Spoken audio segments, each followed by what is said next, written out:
Good morning, Toastmasters. Good morning, guests. Glad you could come.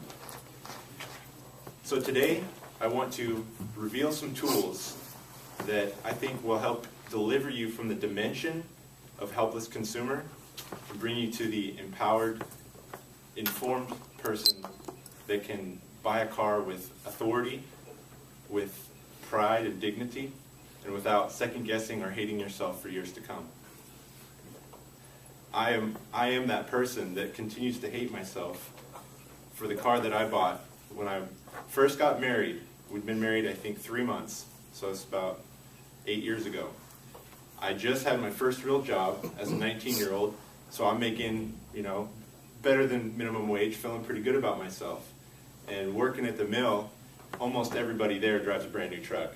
It's almost a given. They all have a brand new truck, they all have a sports car, they have a motorcycle. I don't know how they afford it, but they have them. And that's what they drive to work every day. Whether it's 30 miles or an hour, whatever, they drive their truck. So why can't I have a new car? I work hard. I'm a grown-up. I make good money. So my wife and I were driving up to Eugene, and I hear this ad. Sunday, new car, practically free, blah. And you would never think that actually works, but it got me.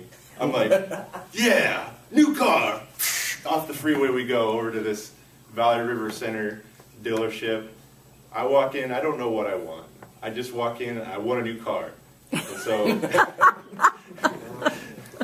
the first thing he does is he takes me and he puts me in a Mazda Protege. My wife's in the back, the guy's sitting next to me, and he's like, yeah, get on this on-ramp. He's like, you feel the power? Zoom, zoom, zoom, right? It's Mazda, zoom, zoom. I'm like, this is a gutless Protege. It's not zoom, zoom. I'm like, this is not what I want. So we pull back into the dealership. There's this bright red Toyota Celica, like almost brand new, sitting on the front of the lot, stickers on the windows, drive me today, all this kind of stuff. So he takes us in that, and I get in, of course, the only thing I care about at 19, I floor it. It's an automatic. I mean, I don't know what I was thinking, but it was quicker than that Protege. It wasn't hard to beat, but it was quicker. So, of course, yeah, that's what I want. It's awesome. It's red. It's bright. It's a sports car. So 6 hours later, $700 a month later, we have this Toyota Celica. I didn't know anything about buying cars. I paid asking price.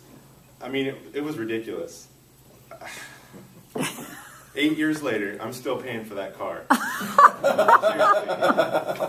I'm 4 dealership vehicles away from that car. I ended up paying off that car with my home loan. When we bought a home, we decided, let's just get rid of the car payment because we rolled that negative equity over 4 times to try to get rid of it. My mistakes. This is where I want to explain what I think you should do to not buy a car like me. Research. Single biggest mistake that I made was no research. I did not go in with a plan. I didn't know what I wanted. I did no research at all. I didn't know the value of the car, so how could I second guess them on the value of that car? I had to trust them. I had to take their word for it that I was getting a good deal. And that the $2,000 they gave me in my trade-in was really good, even though they just tacked it onto the same price that I was already paying. So there comes the negative equity. So I brought some visual aids because listing off websites I didn't think would be very helpful. And I have a few copies of this in case any of you are looking at, that's not going to stand up. Thank you. So I have a few, I'll turn this one over here. So here's some websites I would suggest you, it's not going to work. I have some websites that I think you should definitely check out if you're going to look at even buying a new car, a used car, whatever. Edmunds.com, a great website. Mm-hmm. It's independent research. It's professional. They have long-term reviews, road tests. They're going to tell you this car lasts over a year, over 10,000 miles. This is the problems we had. The Truth About Cars, another great independent website. The first thing you'll read when you get on that website is don't trust Motor Trend, don't trust Consumer Reports. They're all bought and paid for. They're not independent. It's whoever gives them the most kickbacks, and they'll compare reviews and show you the gaps in this what you would say, you go into the doctor's office, here's a magazine, it's going to tell you the best 10 cars you can buy. They're all junk, usually. It's the top 10 money bags. It's not really the top 10 in quality. Pricing. TMV.com, independent from Kelley Blue Book. Edmunds also has pricing. And Craigslist, actually, I think is a valuable tool because you can see what regular people are trying to sell their cars for, instead of the jacked up prices dealerships will try to charge you. And of course, going to Google will, this is just one of my examples of when we bought our new car, the last one we bought, it was a Toyota Sienna minivan. I didn't want a minivan, but I've got 2 kids, another one on the way, so it's minivan time. So of course, you think, what's the best minivan out there? I'm a big Honda fan. I've had 5 of them. I love Hondas. You'd think Honda would be a great minivan.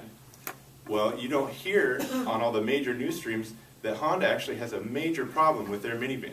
Their transmissions fail at 90,000 miles all over the place. They've had class action lawsuits, they've extended their warranties, and trying to get them to honor that warranty can be almost a task for a lawyer. So what you end up with is one minivan that's actually worth buying, the Toyota. I would never have discovered that without research, like 2 years worth. Big part of that was because I hated the current car that I had, so I was ready to buy something as soon as possible. But that 2 years of research, and then even test driving one, we rented one from the dealership and drove it for a week. I can't think of a better way to come in informed. I know exactly the options I want. I know the options I don't care about, and I know what I should pay for it. So I hope with some valuable tools, some research, you can come into the dealership as a powerhouse like this, look around and tell them exactly what you want.